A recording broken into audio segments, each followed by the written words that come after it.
Okay, so this is the August 22nd, 2024 meeting of the Somerville Fair Housing Commission.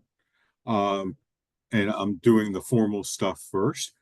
Pursuant to Chapter 107 of the Acts of 2022, this meeting of the Somerville Fair Housing Commission will be conducted via remote participation. We will have an audio recording available upon request as soon as possible after the meeting. And let me just formally ask my fellow commissioners if it's okay to open the meeting. Aye. Yep, I'll second. Great. So we've been called to order, and the first item is to review the draft minutes from the last meeting, which was July the 25th. Okay. Looking for a motion to approve. I'll motion to accept because I already did an edit, but Janine wants to say something. I'm sorry, Lisa wants to say something. Yeah, Lisa, you have your hand up. Go ahead. Yeah, I'm going to hold off until the vote. I'm sorry, but Okay. after the vote, please. Okay, Patrice, do you need time to look at the minutes, or did you get a I chance to do reviewed that? them, but I abstained because I was not at the last meeting, but I reviewed the minutes. Okay, so Commissioner Rona moved to accept the minutes. I second and vote in favor. Patrice abstained, so the minutes are approved. Okay, Lisa. I'll unmute when you're ready. Trying to find the unmute button. It sometimes can be hard when you got the three screens going. I'm sorry. Dennis, I just wanted to see if I can interject and introduce. I don't see it on the agenda, which it was my fault. I wanted to make an announcement that we did hire a new staff. Oh, no, it is on the agenda. I'm sorry. I just need to be patient. I'm sorry. I'll be patient. Okay. Well, it's sort of, it's an open secret at this point, but sure. So we'll just go on with the more formal part of the meeting, and we'll get to the more exciting part in a little bit. So one of our standing agenda items is a Facebook page update, which is my responsibility. I run the Somerville Fair Housing Commission page on Facebook, which you can find by going to Facebook and typing in Somerville Fair Housing Commission, all one word. We typically post a fair housing question of the week on Fridays, and an article or other related item on Mondays, and other announcements as they come up. So since our last meeting, a couple of items got a good amount of attention. Sometimes we post things that are not directly about discrimination in housing because they are of interest to protected classes, and they're timely and they bring eyes to the Facebook page. The question that got the most attention in the last month was actually about, okay, I'm moving out of my apartment, and how do I get my security deposit back? 150 people saw that post, 2 reacted to it, and 6 shared it. So that was a popular post. But one that was a different post that was specifically on fair housing was an article that we posted about the Massachusetts Attorney General encouraging other state attorney generals to support the HUD, Housing and Urban Development, disparate impact rule. And this is a rule that says that when actions affect one protected class differently than another, even if their discriminatory intent cannot be shown, that it's still suspect under the Fair Housing Act. All right. So only 69 people saw that article, but 5 people then shared it with other folks. So it was clearly useful to those readers. Okay, so that's the end of my report. Let me see if the other commissioners have any questions or comments? No, all fine. Seeing none. We'll ask, and I suspect this would be you, Lisa, but if it's not, redirect me, but we'll go to the review of calls and complaints that the Housing Division received since the last meeting. So since the last meeting, we have not received any calls or complaints. Yay. I suspect that will change between now and the next meeting. Mhm. Yeah. Although sometimes July is hard on tenants too, so let's fingers crossed. You know, we also want to acknowledge that sometimes we receive no calls or complaints because discrimination is not happening, yay. But also, and this is an ongoing concern for our commission, sometimes we don't receive those calls or complaints because people don't know where to call, or that they've been discriminated against, or trust that it will be worth their time when they're in the midst of looking for housing or applying for a mortgage, or, you know, any of those protected activities, to spend the time on creating a case. So, you know, we shall see. All right. So, but we're moving right along. And Lisa, announcement about the new program specialist. Yay, a little patience.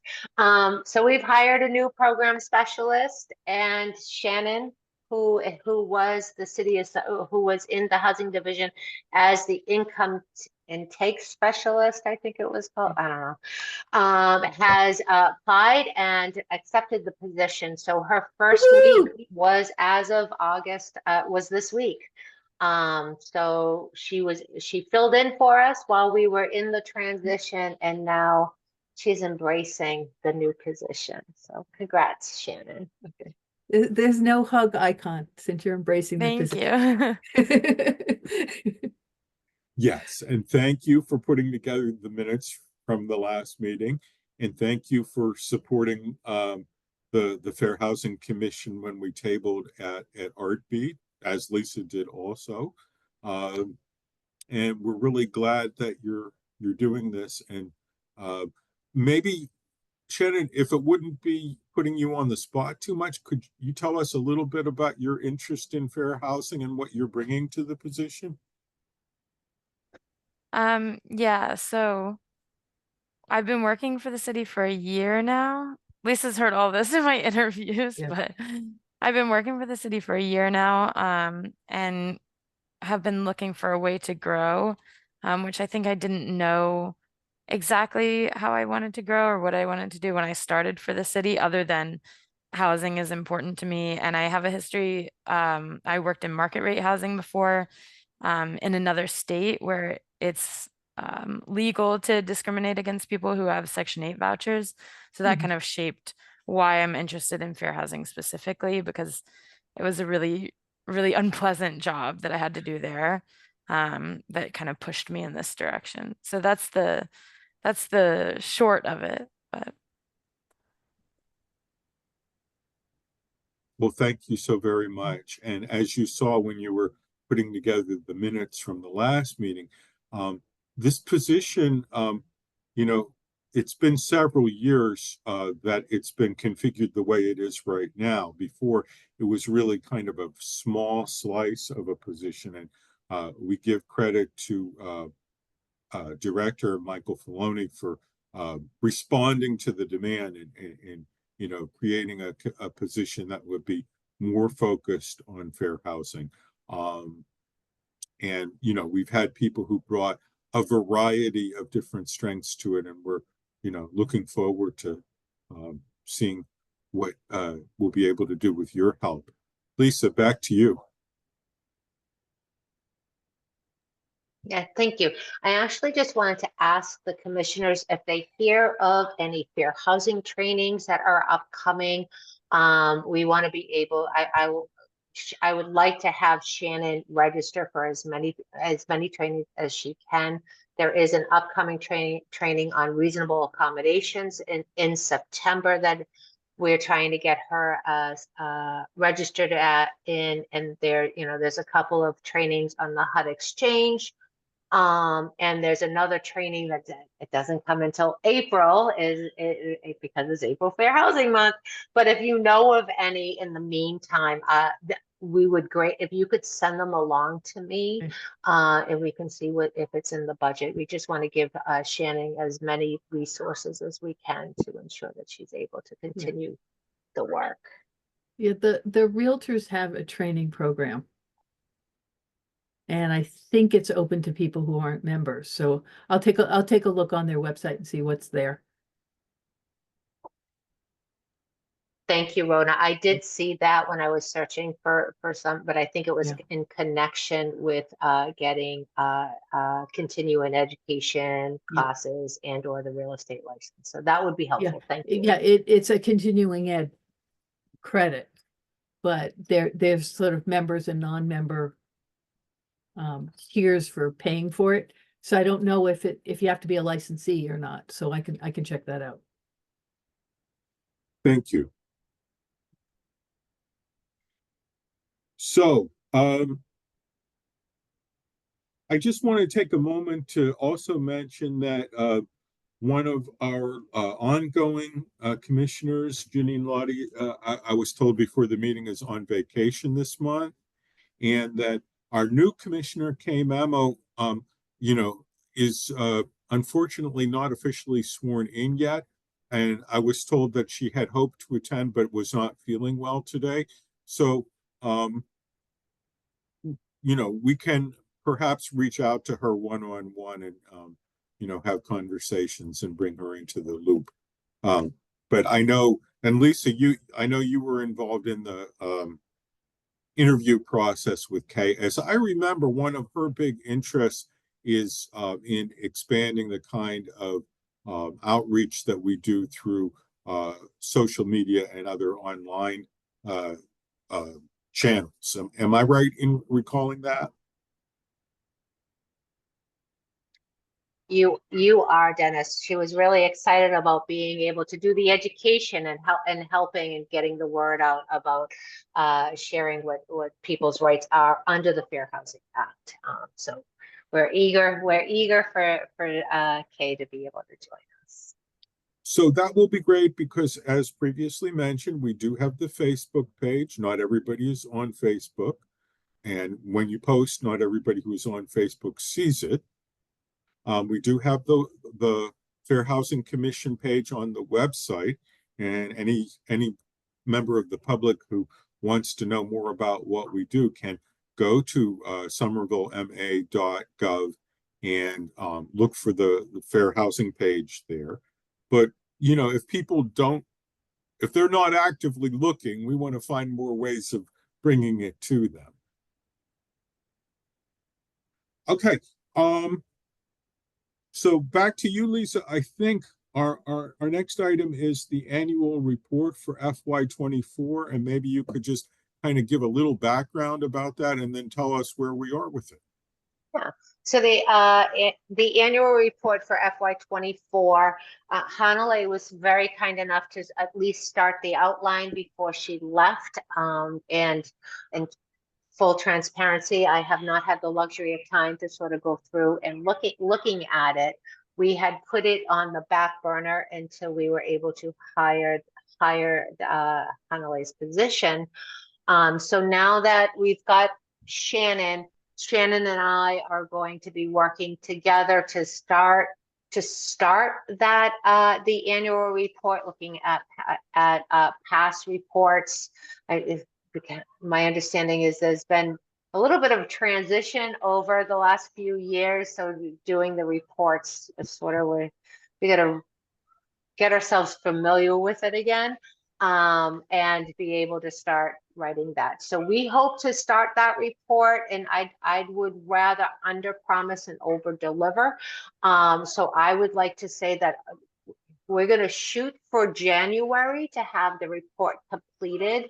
And with anything, hopefully we'll have it before then, but like I said, I would like to prefer to under-promise and over-deliver on that piece. Can you get us, maybe for the next meeting, not right now, but sort of an outline of what's in the report every year? Because it might be easier to sort of keep track of the stuff as we go through the year. And then we don't have to retrench it with a new person who wasn't there when this kind of thing is happening. So I think we can make it easier for you to do the report if we sort of every time we do something that's on the report, we have a doc where we can scribble in that, you know, in March we did this, or in April we did that, or in June we did that.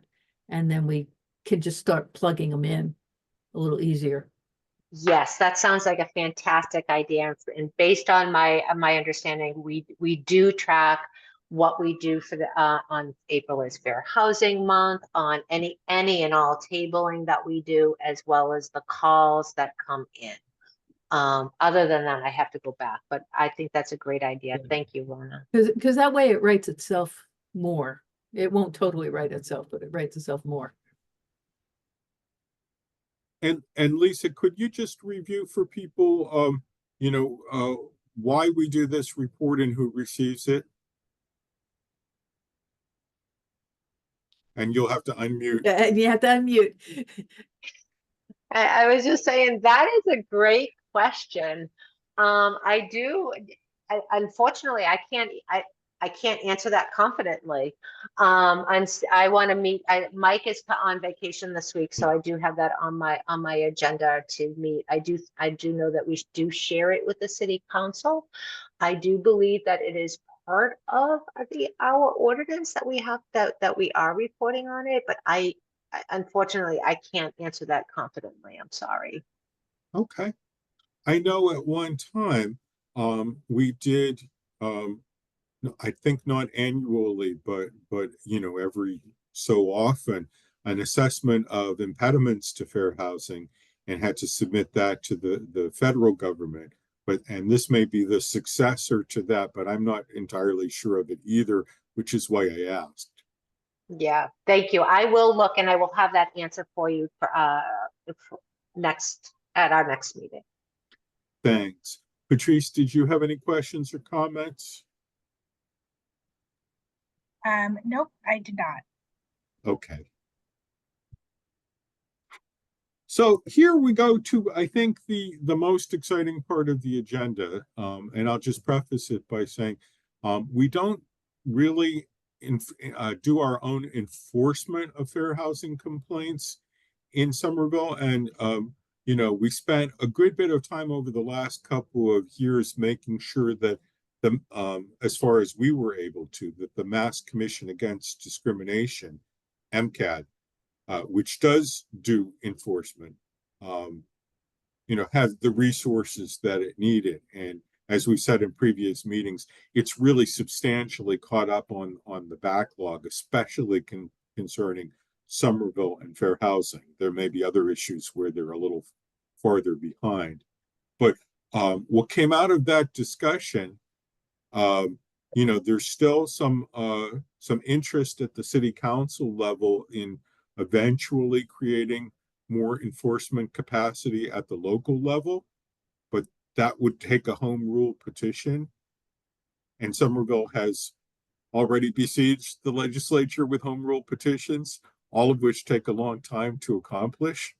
So this is all to say, we decided that the focus of the Fair Housing Commission and what we can do most to affect non-discrimination in housing is educational events. And so that's our main item that's left on the agenda, is to talk about future events for fair housing education.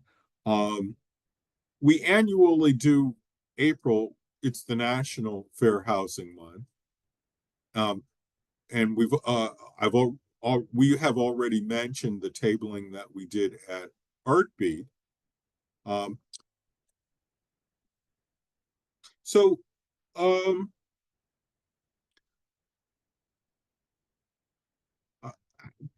Commissioner Rona, I know you've been very involved in planning some of these events in the past. Do you want to say anything about it to introduce this topic? Well, I mean, essentially, we did, back in the day, probably 12 years ago, we were doing, National Night Out in Foss Park. And I did that with Vicky Wiry at least once and possibly twice. So we should probably have a calendar that says that we should be thinking about National Night Out, which happens in August. We should probably be thinking about when that is, starting in like April, so that people can have their calendars clear. And also Art Beat, which is the hottest Saturday or Sunday in July, no matter when it is. And we should probably have those dates in hand, because those are the two sort of street things where we could be there, and there's a lot of people. We also could do the city one, which is in April, instead of a book discussion or plus a book discussion. Last year, the book discussion was the same day, so we couldn't do both. But we could do the same thing in the, do a table at the city event, although that's not as packed as an Art Beat or a night out, National Night Out. And we probably also just want to start in like December to think about the book event, so that we don't get the flyers 2 weeks before the event. And it just seems like no matter what we do, we seem to be getting the flyers really slowly, in terms of the translations. Because we have them all written out, and I thought it would just be a matter of changing the dates, and then things got more complicated, and I didn't really understand why they did. So I think just starting stuff earlier. And then the big thing that was obvious when we did Art Beat is I borrowed one of those open tents, and we definitely need one. And I don't think the city's going to buy us one, so we'll have to just make sure we have somebody we can borrow one from, or somehow get one, because that made all the difference on Art Beat. We would not have made it a half an hour without the tent. It was really very hot.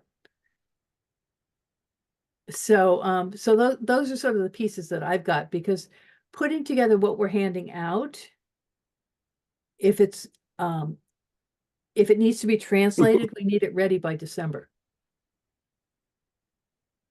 So if we do more of so Patrice, what we had, which was brilliant, it was from the city housing table from their April event, is they had a mock-up ad for an apartment that one of them had 3 fair housing violations and one of them had 4 fair housing violations.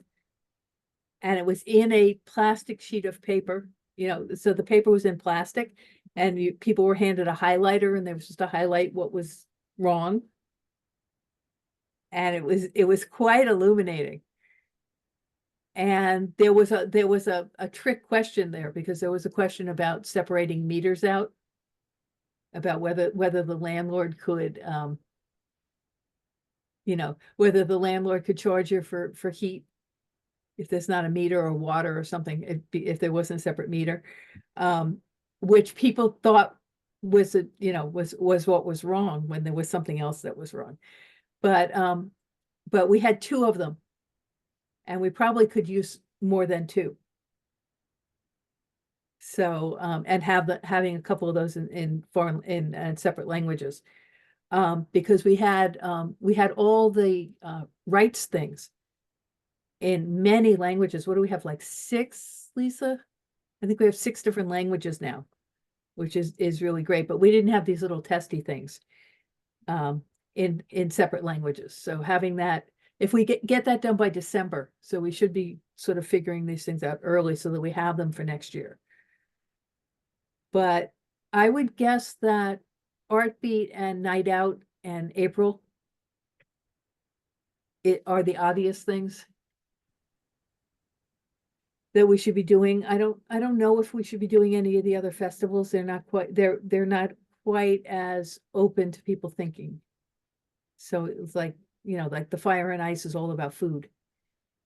And a lot of them are all about food, and people aren't going to sit and think with us. So go ahead, Lisa, you wanted to say something. That's right. Go ahead. Thank you, Rona. I actually quickly put my hand down after you were talking about it, because I had put together, we talked about, how can we, the Fair Housing Commission, sort of be as in as many events, and sort of trying to plan ahead to try to get as many commissioners out there as well. So I was able to I started a spreadsheet. And I think I shared it with all of the commissioners. Patrice, I don't know, were you able? I'm looking at the shared, and I don't think I shared it right. I think it did not go out to all of the commissioners.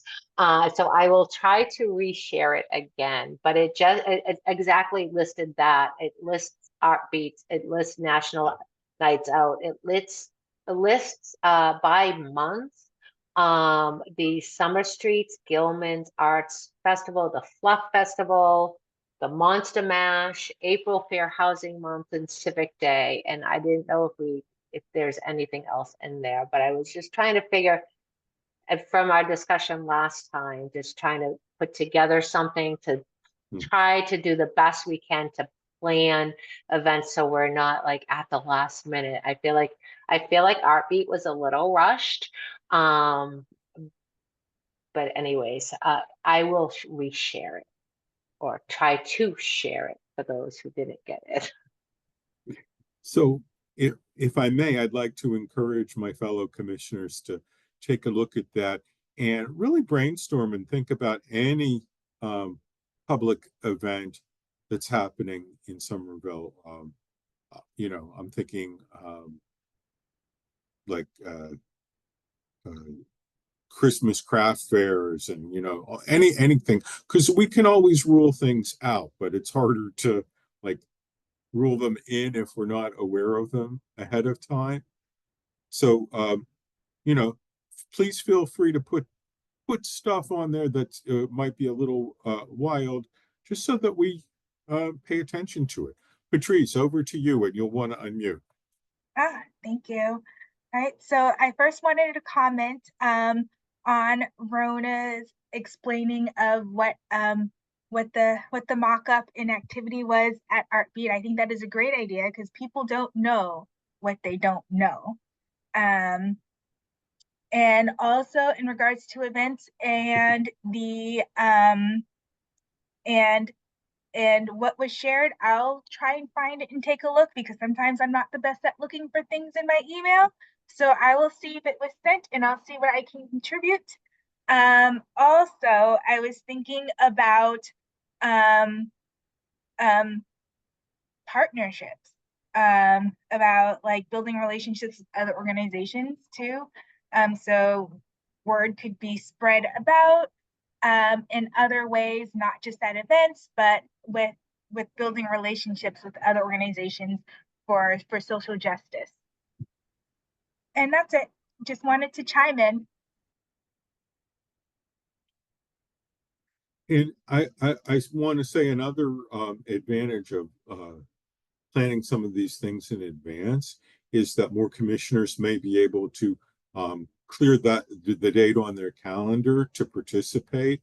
I know for Art Beat this year, it was Commissioner Rona and me who were available. And I know it wasn't a lack of goodwill on anybody's part, but people need to be able to plan their lives. So, it's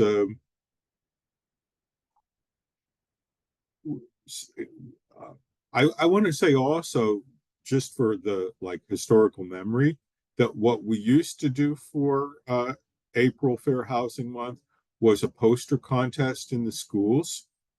Partly that was because our staff person, Vicki Wyrie, was very connected in the schools, and it was easy to organize that. But and also the mayor at that time, Joe Curtatone, really liked having students come into his office, the winners of the contest, and talking with them about growing up in Somerville and the changing population of the city and all that kind of thing. But we felt like, Commissioner Rona, you can help me out with this, but my sense is that we felt like after having done it for a number of years, we had sort of started reaching all the same people over and over again, and we needed to reach out to other groups. Can you help me with that? Well, part of it was we were using, we were either in Winter Hill or a Genziano, or both, depending on the year. But because of the population of the students, we did, I think it was 3rd grade and 5th grade. So every 2 years we would get some of the kids twice. And the other piece of it was that it really was about just what's the concept. And there wasn't anything actionable for a child. So we weren't sure how much we were actually accomplishing. And we felt like we might accomplish more by just paying attention to the process and making sure that adults in the environment would know where to go for help when they needed it. So I think that all happened around the process of doing the affirmatively furthering fair housing, was realizing that was the bigger problem, and not, is there a concept of fair housing in the city? So we decided to stop being quite so symbolic and much more practical, is sort of the way I remember the way the thought process was handled. And I want to suggest that maybe the first-time home buyers classes are also part of the educational process that fits under this. Lisa, could you say a little bit more about first-time home buyers classes and who's doing the fair housing part of that, and how this is affecting people? Yeah, thank you. And I always forget about the first time home buyers class. But the housing division is presenting at the first time home buyers class. In fact, I've presented, which is why I'm amazed I keep forgetting. I just presented there in July. I think it was July, late June, early July, during their last session of the first time home buyers courses, where we have a presentation put together, and we have the conversation. We talk about the fair housing, who's protected. We give examples, and it's a great opportunity to have conversations with the participants in the class. In fact, the last time I presented actually sparked an email thread between myself and one of the participants, who I think I shared this with everybody I think it was last meeting, where one of the participants was denied, the homeowner denied their request for a service animal, which a cat, because there was allergies in the home. The owner had allergies, but she wasn't residing there. So that we had a conversation on that.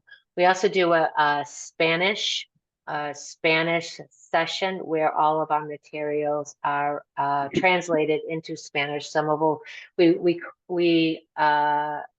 work together with the Somerville Community Corporation, who's hosting the first time buyers course.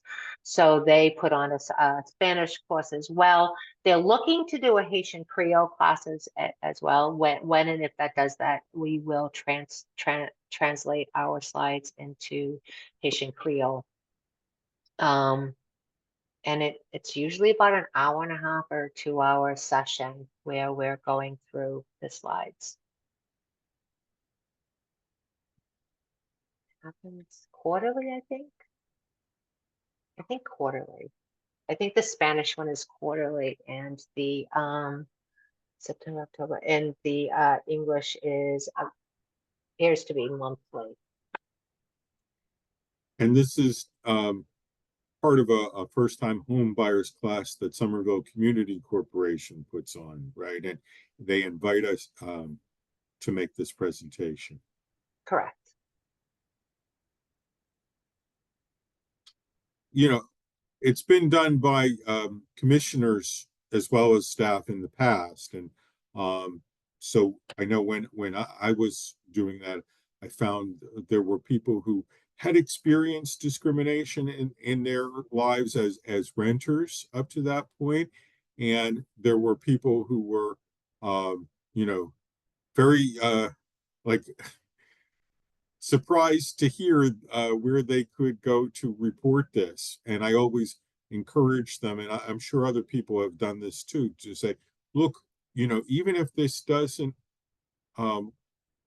even if you don't have recourse in this situation because you're trying to find an apartment, you're not trying to create a federal case, you know, please do report it, because then you folks, Lisa, Shannon, the folks at the housing division, you know, you can create a record of this, and you can try to use at least moral suasion and the, you know, implicit threat of naming and shaming to get people to change. We also, back then, there was not an Office of Housing Stability. And, you know, my recollection is that, and Rona, you probably heard more about this through the anti-displacement task force. But, you know, my recollection is that the Office of Housing Stability is able to make do some legal action to try to get landlords to pay attention to tenants that they might have overlooked or passed over or rejected for illegitimate reasons. Am I saying that right? I'm not sure what you were getting at. That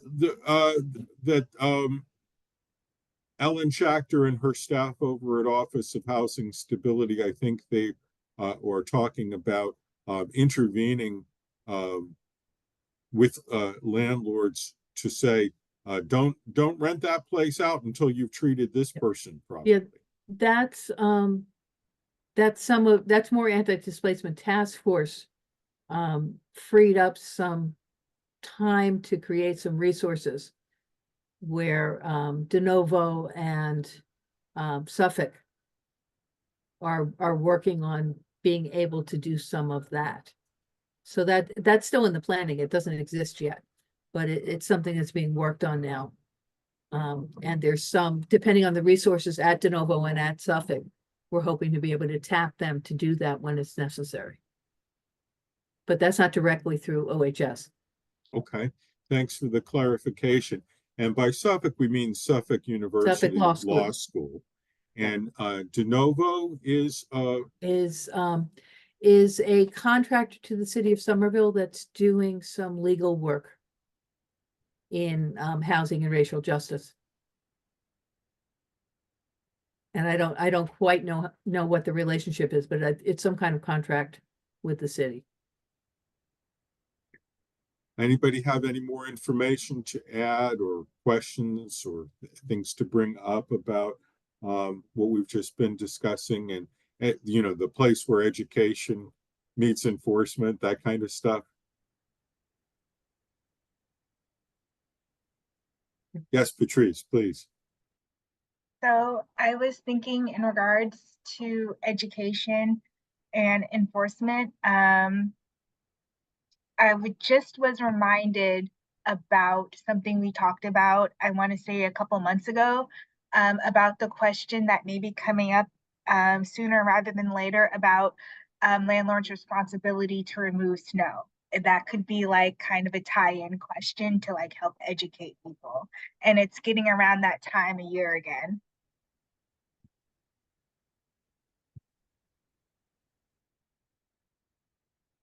Yeah, I tend to think whenever we put something up on the Facebook page that has to do with either animals or creature comfort, that gets a lot of eyes on the page. And I think who shovels the snow is one of those creature comfort things. Who takes the garbage cans out? All of those kinds of landlord. When does a landlord have to do that? When is it on the tenant? And the rules are not very clear, just like the rules about service animals are not very clear. So we every time we have a cute puppy on there, everybody looks at it. You know, it's just, that's how it is. But the garbage cans and the snow and sometimes even gardening, people will be like, well, I planted a garden and my landlord came and mowed it down.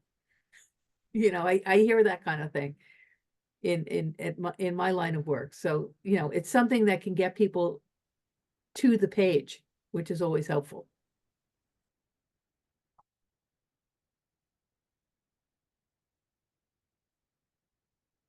Okay.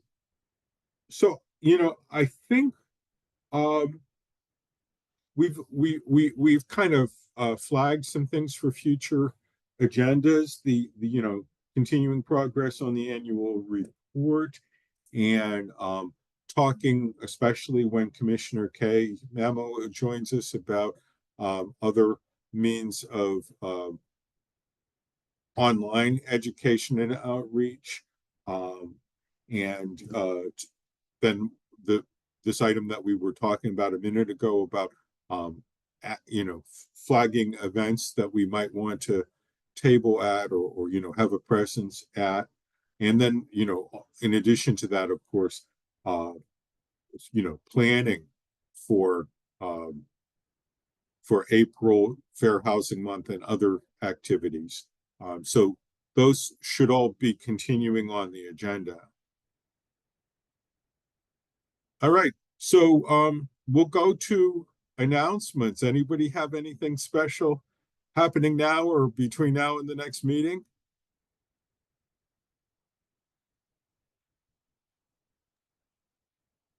Patrice?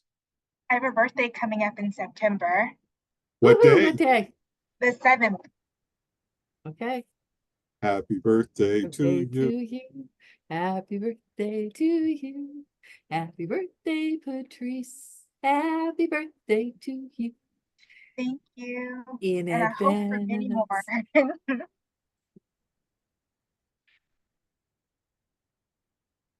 And as mentioned in the last round of minutes, I sent out a list of Jewish holidays with short explanations of what they're all about. And our next meeting avoids them because all of the Jewish holidays this year the fall holidays occur in the month of October. And our next meeting is scheduled for September 26th at 3 p.m.